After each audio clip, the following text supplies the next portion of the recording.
Co-President of the Europe of Freedom and Democracy, Nigel Farage. The floor is yours.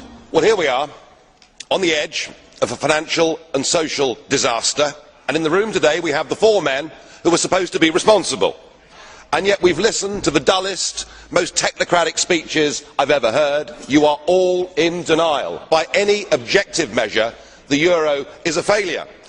And who is actually responsible? And who's in charge out of you lot? Well, of course, the answer is none of you, because none of you have been elected, none of you actually have any democratic legitimacy for the roles that you currently hold within this crisis. And into this vacuum, albeit reluctantly, has stepped Angela Merkel. And we are now living in a German-dominated Europe. Something that the European project was actually supposed to stop. Something that those that went before us actually paid a heavy price in blood to prevent.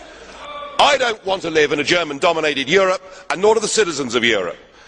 But you guys have played a role, because when Mr Papandreou got up and used the word referendum, or Mr Rehn, you described it as a breach of confidence, and your friends here got together like a pack of hyenas, rounded on Papandreou, had him removed and replaced by a puppet government. What an absolutely disgusting spectacle that was. And not satisfied with that, you decided that Berlusconi had to go. So he was removed and replaced by Mr Monti, a former European Commissioner, a fellow architect of this euro disaster, and a man who wasn't even a member of the Parliament. It's getting like an Agatha Christie novel, where we're trying to sort of work out who's the next person that's going to be bumped off. The difference is we know who the villains are. You should all be held accountable for what you've done. You should all be fired. And I have to say, Mr Van Rompuy, 18 months ago when we first met, I was wrong about you. I said you'd be the quiet assassin of nation-state democracy, but you're not anymore. You're rather noisy about it, aren't you?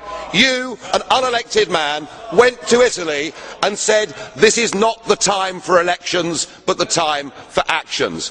What in God's name gives you the right to say that to the Italian people? Thank you.